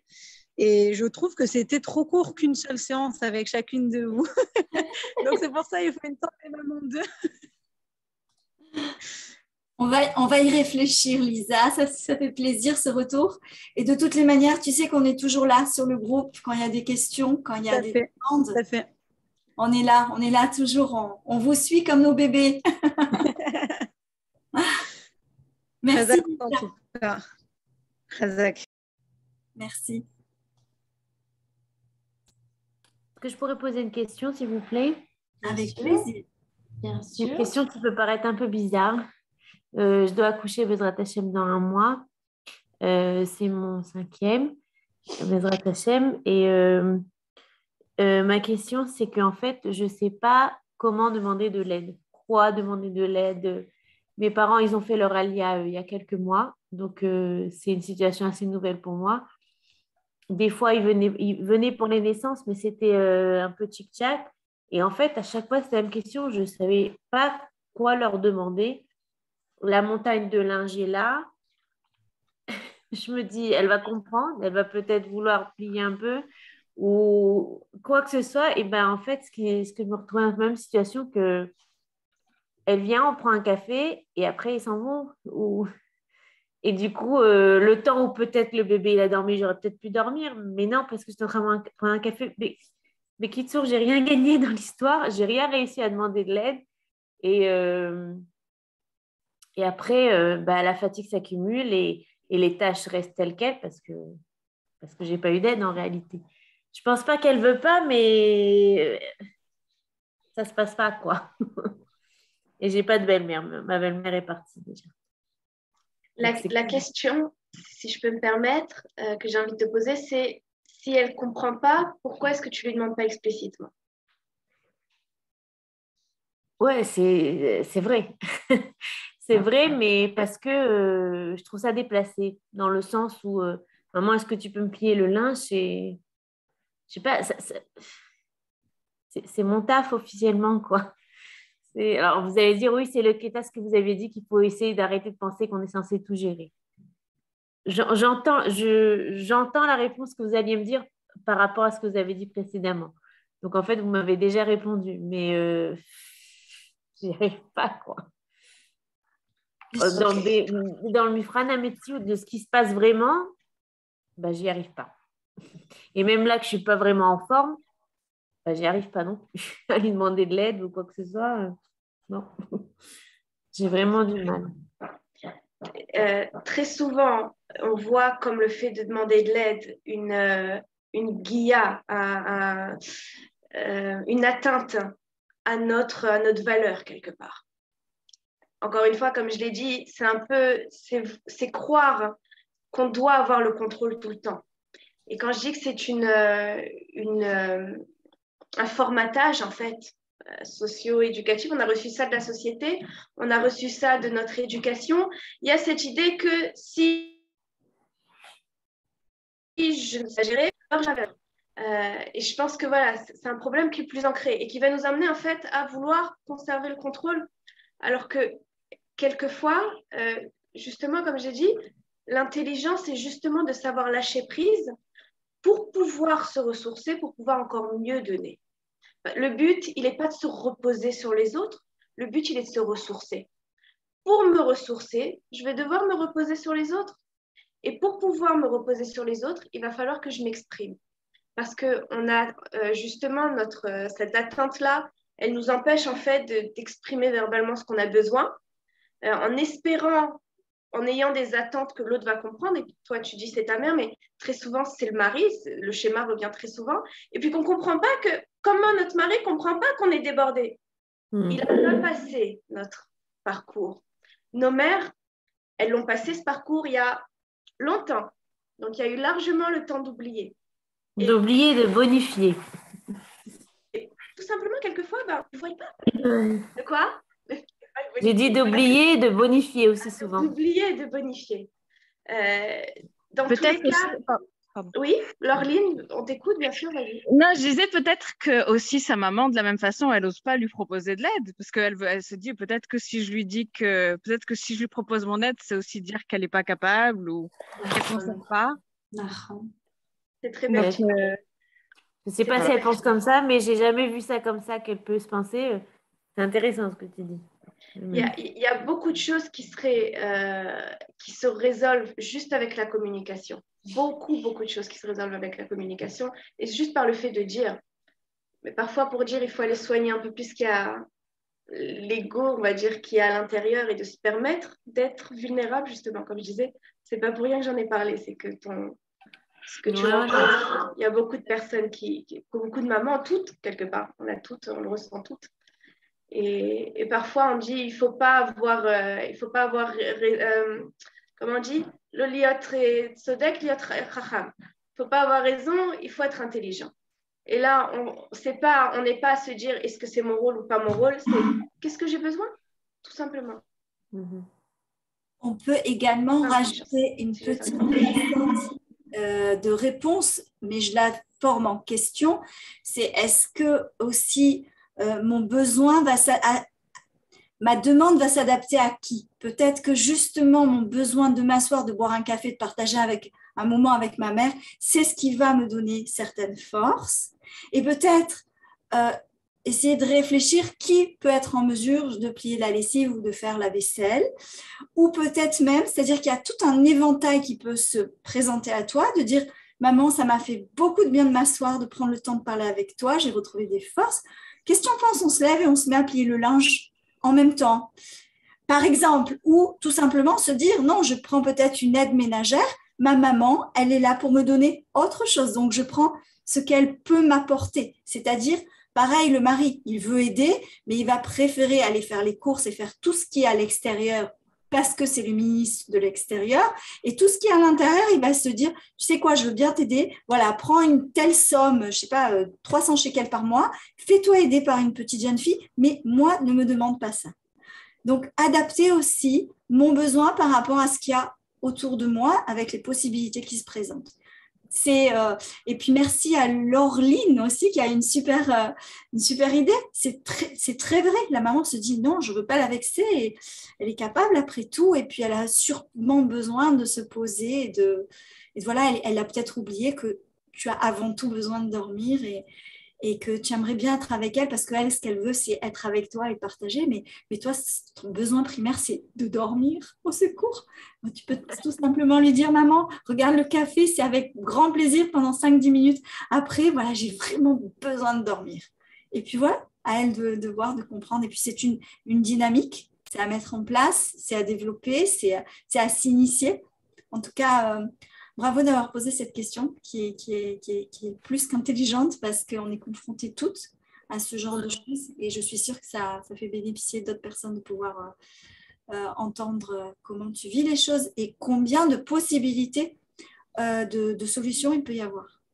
Anaëlle, j'aimerais juste rajouter à ce que Ruth et Cécile ont dit. Quand moi j'avais accouché de ma première, je me rappelle, j'avais fait un pack avec ma maman. Je lui avais dit, écoute, moi, je me permets de te demander tout ce que tu veux. Et toi, tu as le droit de me dire non. Et ça, c'est le pacte. Comme ça, quand je sais que tu me dis oui, c'est sans oui, mais je peux pas, mais ça me dérange, pas aujourd'hui, demain, je viendrai un autre jour. Si elle me dit oui, c'est qu'elle le fait de bon cœur. Et là, je lui demande ce que je veux. Et si elle me dit non, c'est non. Mais il est clair, c'est pas un oui qui est attaché par un non, qui est peut-être, qui est... C'est une bombe, là, ce que tu viens de dire. C'est énorme. Moi, ça m'a fait beaucoup de... Moi, j'ai le droit de tout demander et elle a le droit de dire oui, elle a le droit de dire non. Et le oui, c'est un oui et le non, c'est un non. Et aujourd'hui, ma grande, elle a 11 ans et c'est toujours la même chose. Et là, avec les bidoudis, mais les enfants et les machins, je lui dis, maman, je te demande vraiment, est-ce que tu peux les garder? Mais oui, c'est oui et non, c'est non. Et elle me dit, je me rappelle de notre pacte, t'inquiète. Waouh, On avait c'est fait énorme, ensemble. Et je pense que c'est ça qui m'a donné l'opportunité de demander, à chaud de demander. Et si c'est non, bah c'est non. Laissez-le. Mais si c'est oui, allez, je me lâche. Tu plies le linge, tu me cuisines le dîner. Moi, je vais dormir, je vais faire un tour après, boire un café avec ma copine, tu restes avec le bébé. J'ai besoin de cette journée. Et c'était oui. Et oui, c'était oui. Et je le faisais. D'accord? Alors ça, c'était juste d'AFCAPA professionnel plutôt personnel, ce partage-là. Mais je pense que ça a bien équilibré les choses entre nous. C'était clair.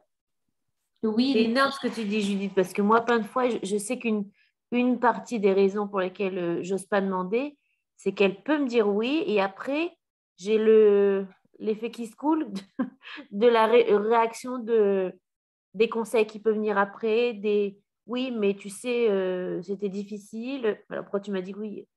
Et c'est énorme ce que tu viens de dire. Ah, tu peux essayer. C'est pas que préservé à moi et à ma maman, mais ça équilibre bien les choses. Ça met les choses à clair. C'est plus facile de communiquer comme ça. Merci beaucoup, Anaëlle. On a une autre question de Tali sur le chat. Comment s'occuper d'un nouveau bébé et en même temps donner l'attention dont les autres enfants pour pas qu'ils sentent que leur maman n'est plus disponible pour eux? Ah, ça, je crois que c'est plus une question pour toi, Judith. Je suis partante. On t'écoute. Alors, j'ai un peu dit quand j'ai présenté le sujet que la maman et le bébé, au début, ils sont dans un cocon. Ils sont dans une bulle.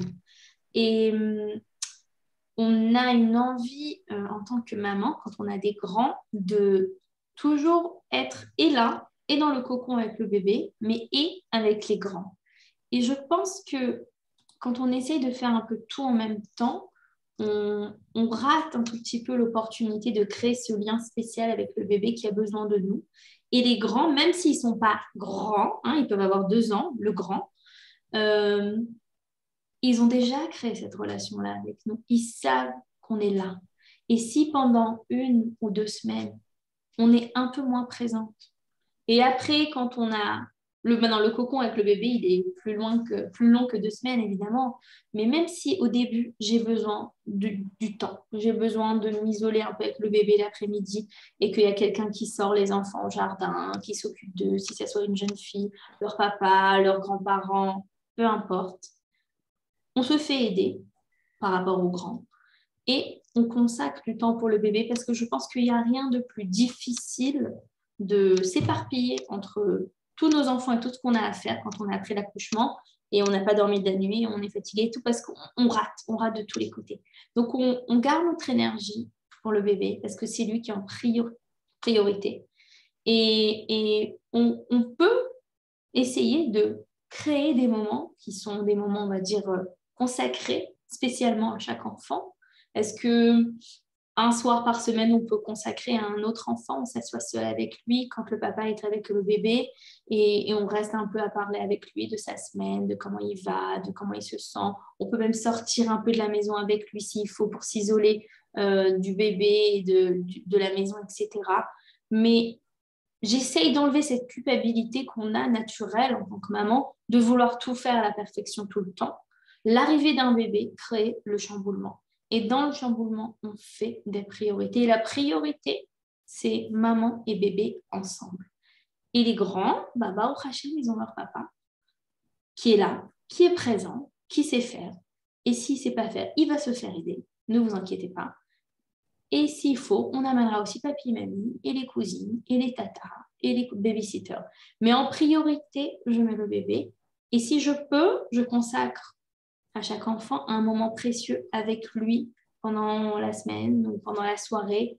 Mais je garde mon énergie pour le bébé pour ne pas être toujours partagée. Et ni là à la fin. Voilà, ça c'était ma réponse sur ça, Thalie. J'espère que j'ai répondu à ta question. Est-ce qu'il y a une autre question? Il y a encore une question dans les chats, mais il y a une autre dame qui veut parler. En attendant, je pose la question. Comment mettre en place le fait de se faire aider après un accouchement quand on a les parents qui travaillent, le mari qui n'est pas disponible et qu'on a en plus de l'épuisement du fait des enfants à gérer, les repas, les devoirs, etc., etc., etc. Elle n'a pas tout dit, mais on a bien compris qu'il y a des choses derrière. Mimi, merci de ta question. Alors, je peux peut-être répondre en partie déjà. Comment mettre en place le fait de se faire aider? Déjà, comme on a dit, est-ce qu'on a la place pour ça? Ça, c'est la première des choses. Parce qu'il y a très souvent, on veut se faire aider, mais on a une réticence à se faire aider en même temps. Donc, il faut déjà apprendre à relâcher la réticence, pour laisser la place aux autres, pour laisser les autres qui peuvent potentiellement nous aider, la possibilité de prendre cette place et de nous aider. La deuxième chose, c'est poser ses ressources et poser ses besoins. Quels sont mes besoins? Qu'est-ce qui m'aiderait le plus aujourd'hui? Est-ce que c'est qu'on me prenne les enfants? Est-ce que c'est qu'on me fasse à manger? Est-ce que c'est le linge? C'est moi qui vais savoir, en étant à l'écoute de mes besoins, c'est moi qui vais savoir qu'est-ce qui va le plus m'aider. Parce qu'il y a plein de gens bien intentionnés autour qui veulent m'aider, mais comme on a dit, ils ne savent pas forcément. Et si moi, je ne sais pas, ils ne vont pas plus savoir à ma place.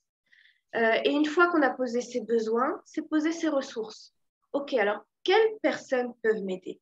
Qu'est-ce que j'ai dans mes mains qui peuvent m'aider? Est-ce que j'ai de l'argent pour engager quelqu'un et pour m'apporter de l'aide à domicile?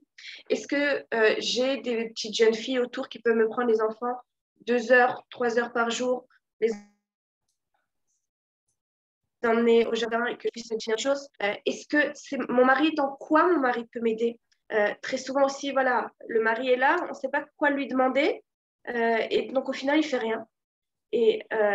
Ou alors, on va lui demander, mais il ne fait pas. Mais OK, il ne fait pas, mais comme tu l'as dit, Ruth, peut-être qu'il peut faire autre chose. Donc aussi, il faut être prêt aussi à savoir accepter l'aide des autres et ce qu'ils peuvent nous donner.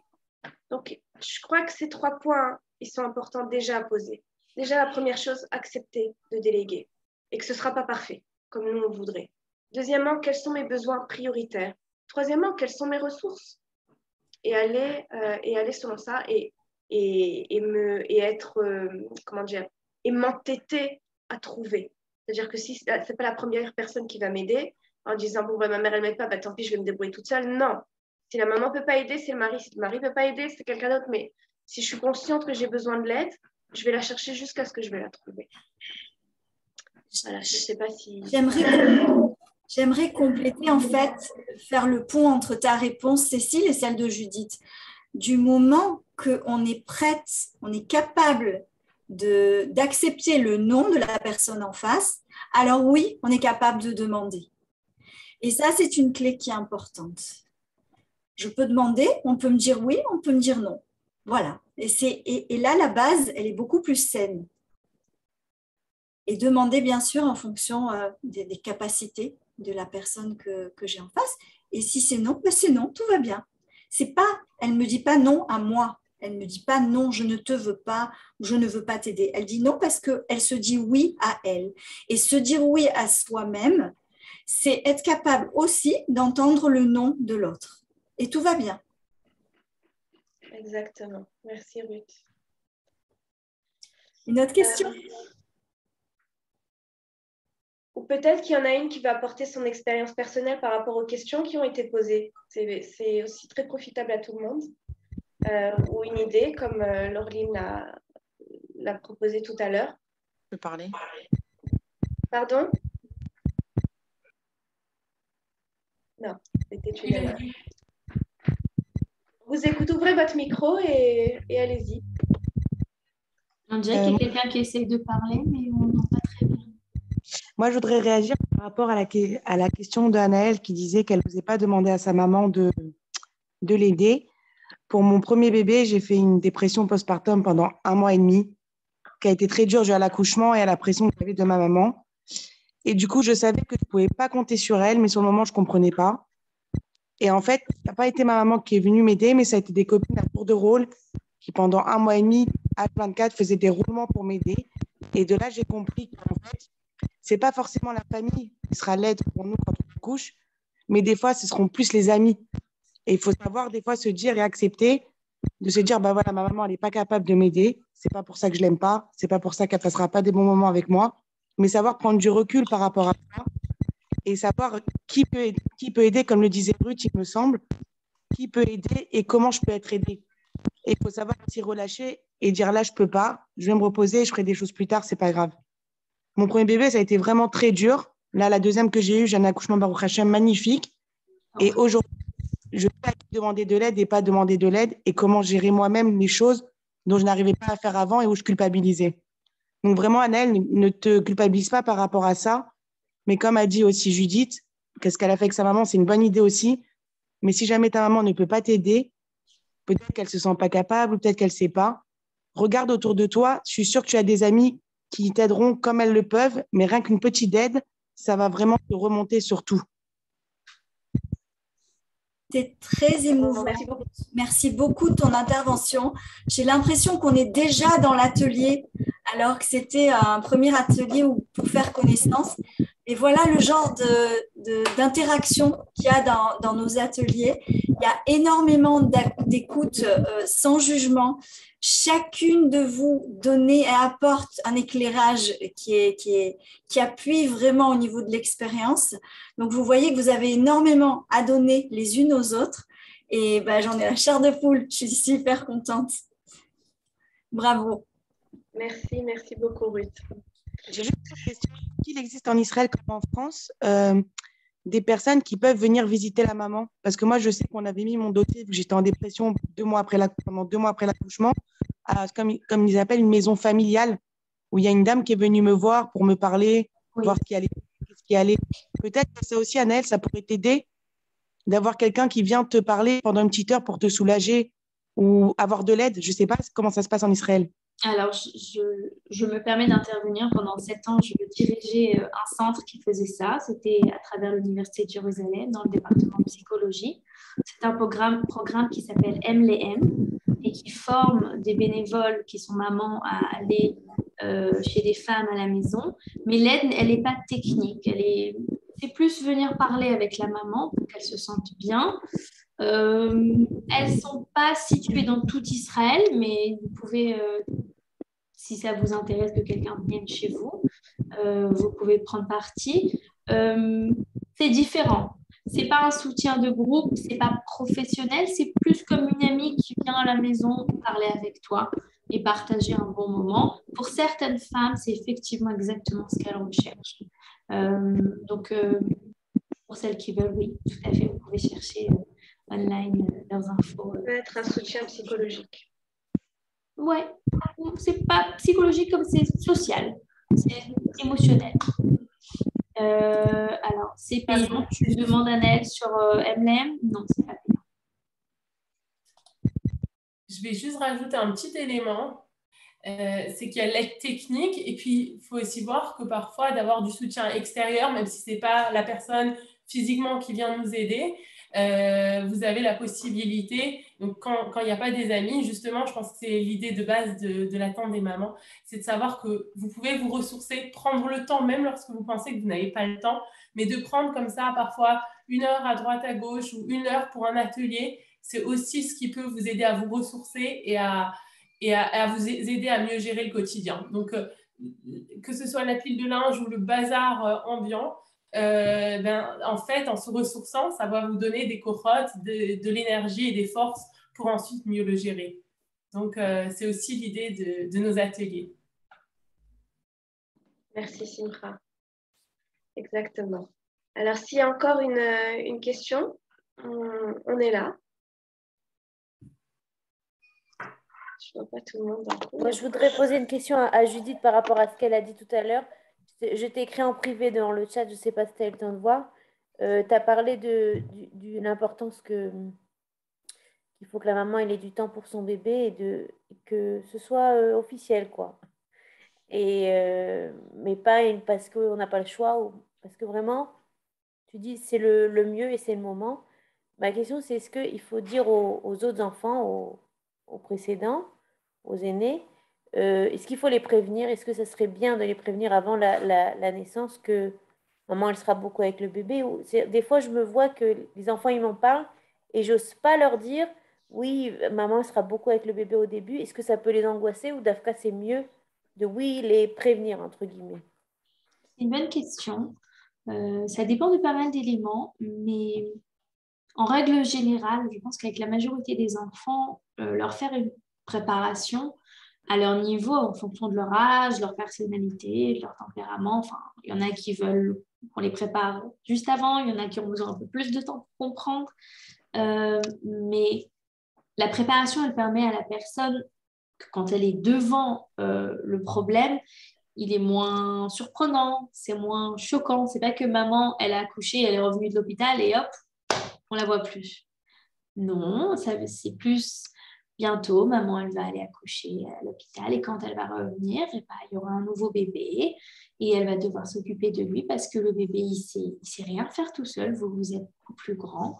Il y aura évidemment papa qui sera là. Donc, tout de suite, donner le changement, expliquer qu'il y aura un changement et directement rassurer l'enfant qu'il ne va pas rester tout seul. Donc, si ce n'est pas moi, évidemment que ça sera papa.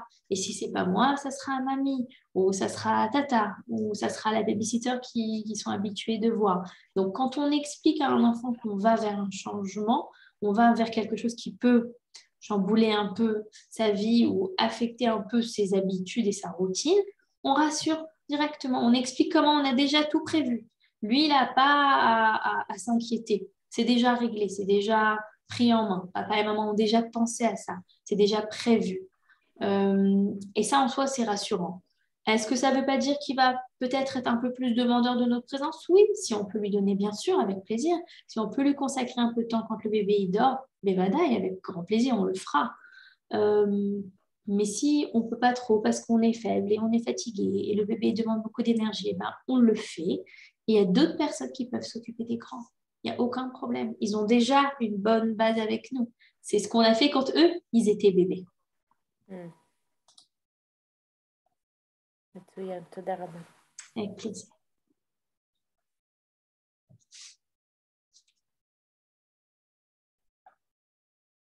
Dans le chat, on nous demande si c'est un atelier qui est payant. J'ai laissé tout le lien dans le chat, le lien pour tous les renseignements et les inscriptions.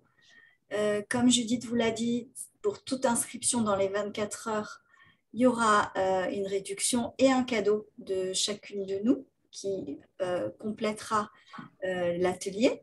L'atelier commence dans quelques semaines, pas très longtemps, et on ne pourra accepter qu'un certain nombre de mamans dans l'atelier parce qu'on veut que ça reste un groupe assez intime et soudé. Voilà. Voilà, je crois qu'on a fini. Ouais. Mazel Tov en tous les cas à toutes les nouvelles mamans, on ne vous l'a pas dit, mais ça va de soi. Besha Tova à toutes les mamans à venir. Et on espère que chacune puisse trouver les ressources pour pouvoir s'épanouir dans sa maternité, dans sa féminité, et dans tous les rôles qu'elle aura à affronter, quoi. Voilà. Et si vous voulez plus d'éléments, vous pouvez venir nous voir sur le groupe. Voilà. Et on répondra avec grand plaisir. Bonne soirée à toutes et à bientôt. Merci de votre écoute. Bye bye.